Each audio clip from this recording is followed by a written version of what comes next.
सुषेणा पाठोपाठ एका वर्षातच मला वृषकेतू झाला. मी 3 मुलांची माता झाले. त्या तिघांच्या आगमनानं माझ्या जीवनाचं उद्यान फुलून गेलं.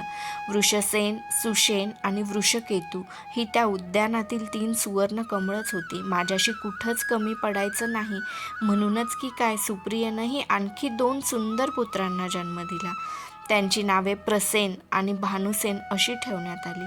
चित्रसेन, सुशर्मा, प्रसेन व भानुसेन ही सुप्रियेची 4 मुलं आपल्या मातेसारखी सुंदर होती. महत्त्वाचं म्हणजे आम्हा दोघांनाही एक सुद्धा कन्या झाली नाही. मला नेहमी वाटे अंगराजांच्या या 7 पुत्रांना एक तरी भगिनी असती तर किती बरं झालं असतं. ती उणीव मात्र शोण भाऊजींनी भरून काढली होती. मला वृषकेतू झाला त्याच वेळी त्यांना एक कन्या झाली. तिचे डोळे मासा जसा आकारानं लांबट असतो तसे असल्यामुळे सर्वांनीच तिचं नाव मीनाक्षी असं सुचवलं. मीनाक्षी मेघमालेसारखी केतकीच्या व्रणाची गोड मुलगी होती. ती कधीच रडत नसे. अंगराजांना आपल्या स्वतःच्या पुत्रापेक्षाही तिचाच लळा अधिक लागला. तिला आपल्या बाळकट बाहूवर घेऊन मजजवळ येत म्हणत, वृषाली, तुझ्या सौंदर्याचा तुला भलताच अभिमान आहे नाही? ही मीनाक्षी जेव्हा तुझ्या एवढी होईल तेव्हा दुर्योधनाचा पुत्र लक्ष्मीनंही हिला मागणी घालील. तू अंगराज्ञी आहेस, ही कौरव राज्ञी होईल. काही घडो पण तेवढं मात्र होऊ नये. मी म्हणे, का? अहो, ती कुरूंची महाराणी झाली तर उद्या तुम्हालाही तिला वंदन नाही का करावं लागणार? आपल्या पतीनं कुणापुढंही आपली मान नमवू नये, निदान आपल्या आप्तेष्टांपुढं तरी कधीच नमवू नये अशी तुझी अपेक्षा आहे म्हण की. ते इतर कुणाशीही वाद घालीत नसत, पण मला मात्र नेहमीच उलटसुलट प्रश्न विचारीत. शेवटी मग मी मौन धारण करी. मौन हे सर्व काही सांगून देत असं म्हणतात. मीनाक्षीशी ते घटका खेळत बसत.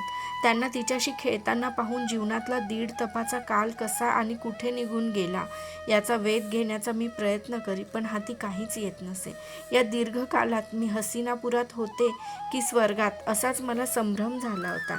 नाही म्हणायला वादळी वाऱ्यासारखी सुदामांची स्मृती मला कधी कधी अस्वस्थ करून टाके. आता असता तर तो चांगला 25 वर्षाचा झाला असता. मला वंदन करून व्यायामशाळेत जाताना तो म्हणाला असता, माते, माझ्या बाहुकंटकाला व्यायामशाळेतील सर्व शिष्य घाबरतात. पण त्यांच्या अशा धूसर स्मृतीशिवाय आता मजजवळ त्याचं असं दुसरं काहीच नव्हतं. राजवाड्यात आणखीनही नवीन माणसं आली होती. पितामह भीष्मांनी कुरूंच्या 100 राजकुमारांचे देशोदेशीच्या 100 राजकन्यांशी विवाह घडवून आणले होते. मधाचं पोळं मधमाशांनी गजबजून जातं तसा राजस्त्रियांनी राजवाडा गजबजून गेला होता. कुरूंचं वैभवाचं शिखर हिमालयालाही स्पर्धा करू लागलं. 100 राजकुमारांचा हा संसार थाटलेला पाहण्याचा रोमांचकारी योग त्या राजवाड्याच्या जीवनात प्रथमच आला होता. मला मात्र सभोवतालची ती शृंगारिक कुजबूज ऐकली की पांडवांची स्मृती होई. कौरव व पांडव यांच्यात असलेला एक मोठा फरक मला नित्य जाणवत असे. कौरवांच्या प्रत्येक राजपुत्राला एक पत्नी होती, तर 5ही पांडवांना मिळून एकच पत्नी होती. कौरवांच्या भगिनीचा राजकन्या दुश्शला देवींचा सिंधुराज जयद्रथाशी विवाह झाला होता. मला आश्चर्य वाटे ते पितामह भीष्मांचं. ते पराक्रमी होते, वृद्ध होते, त्यांचा सर्वांवर वचक होता. सर्वांना त्यांच्याबद्दल आदरयुक्त भीती होती. पांडवांविषयी मात्र ते फारच उदासीन वाटत. ते कधीही खांडववनाचं इंद्रप्रस्थात रूपांतर करणाऱ्या पांडवांना भेटायला गेले नाहीत. त्यांच्यावर होणाऱ्या अन्यायाबद्दल कळवळून बोलले नाहीत. युवराज दुर्योधनाच्या पांडवद्वेषाला त्यांनी पुढाकार घेऊन स्वतः कधी आळा घातला नाही. राजमाता कुंती देवींना त्यांच्या त्या पडत्या काळातही त्यांनी मदतीचा हात दिला नाही. हे काहीतरीच घडत होतं. घडणारं सर्व ते तटस्थपणे पाहत होते. पांडवाचं इंद्रप्रस्थ राज्य आता भरभराटीला आलं होतं. त्यांचं इंद्रप्रस्थातलं राज्य म्हणजे खडकावर कोंब फुटून आकाशात झेप घेणाऱ्या अशोक वृक्षासारखं एक महान आश्चर्य होतं. दिवसेंदिवस तो वृक्ष वाढतच होता. आसपासच्या राज्यातले मल्ल, योद्धे, कुशल कामगार, गायक, नर्तक, गज व अश्वपारखी आणि कृषीजन आता इंद्रप्रस्थात दाटी करू लागले. हस्तिनापूर हे पूर्वजांच्या पराक्रमाचं पूर्वपार राज्य होतं. इंद्रप्रस्थ हे मात्र केवळ पांडवाच्या स्वकर्तृत्वाचं राज्य होतं. लहान मुलं खेळायला जातात तसे दिवस, महिने, ऋतू आणि वर्ष एकमेकांच्या हातात हात गुंफून धावत होते. मला त्यांची गणिती करायला अवसरच सापडत नव्हता. माझ्या आणि सुप्रियाच्या मुलांचा सांभाळ करण्यात माझा कितीतरी काळ निघून जाईल. मी एक सारथी कन्या आहे याचा मला विसर पडावा इतकी एकामागून एक सौख्य माझ्या सेवेसाठी धावून आली होती. राजवाड्यावरचे सर्व कौरव योद्धे अंगराज्ञी म्हणून माझा आदरानं सन्मान करीत होते. तरीही एक गोष्ट मला मधूनच अस्वस्थ करीत होती. माझा सत्यसेन दादा अजूनही अविवाहित होता. माझ्यापेक्षा वयानं तो मोठा असल्यामुळे मी त्याला या विषयात समक्ष काहीच विचारू शकत नव्हते. अंगराजांनाही मी त्याच्या लग्नाविषयी काही सुचविलं नव्हतं, कारण आपल्या भावासाठी मी त्यांच्याजवळ काही मागणी करावी हे मलाच पटत नव्हतं. आपल्या छोट्या बहिणीनं आपल्या लग्नासाठी प्रयत्न केले हे ऐकून दादालाही त्याचा खेदच झाला असता. माझ्या भोवती जी जी माणसं होती त्या प्रत्येक माणसाचा स्वभाव कसला ना कसला कणखर लोहपेशींचा होता ते मला पूर्ण माहीत होतं. माझं मन मात्र सांगत होतं की एक दिवस अंगराज आपणहूनच दादाच्या विवाहाचा विषय काढतील, आणि तसं घडलंही. एक दिवस ते माझ्या हातात मंगलाक्षता देत म्हणाले, ओळख पाहूया कुणाच्या मंगलाक्षता आहेत. 2 आकडा अशुभ वाटतो म्हणून आपण तिसरं लग्न करणार असाल? मी विनोदानं म्हणाले. नाही, माझं तिसरं लग्न तर केव्हाच झालं आहे. ते तेवढ्याच सहजपणानं म्हणाले. ते ऐकून माझ्या काळजाचा क्षणकाल खळबळ माजली. मी घाबरून विचारलं, तिसरं लग्न? आणि ते कुणाशी? हे बघ वृषाली, तू माझी दुसरी पत्नी आहेस, सुप्रिया तिसरी, मग पहिली भाग्यवान कोण?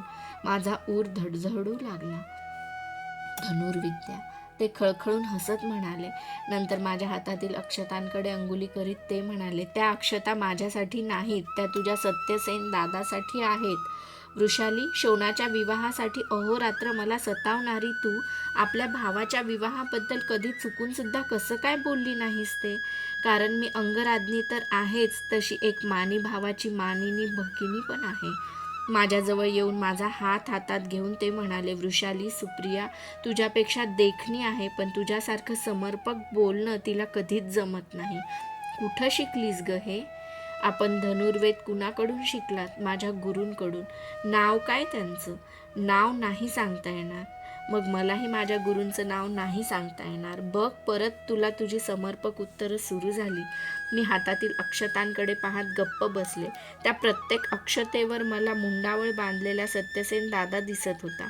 आपल्या छोट्या भगिनीसाठी त्या विशाल मनाच्या भावानं कष्टाचे पर्वत उपसले होते. नावाप्रमाणे सत्यासाठी तो झटत आला होता. पुरोहितानं शोधून काढलेल्या मंगलदिनी मोठ्या थाटात माझ्या दादाचा विवाह हस्तिनापुरातील एका सारथी कन्येशी झाला. दादा कौरवराज दुर्योधनाचा सारथी असल्यामुळे त्याच्या विवाहात वैभवाला कुठलंच कमतरता नव्हती. त्यांच्या अर्धांगीचं नाव होतं पुष्पावती. त्या विवाहानंतर 1 मासातच युवराज दुर्योधनांना एक कन्या झाली. नगरात सगळीकडे पणत्यांची रोषणाई करून आपल्या राजकन्येचं नगरजनांनी स्वागत केलं. पुरोहितांनी तिचं नाव सुदर्शना सुचविलं. सुदर्शना सुंदर होती.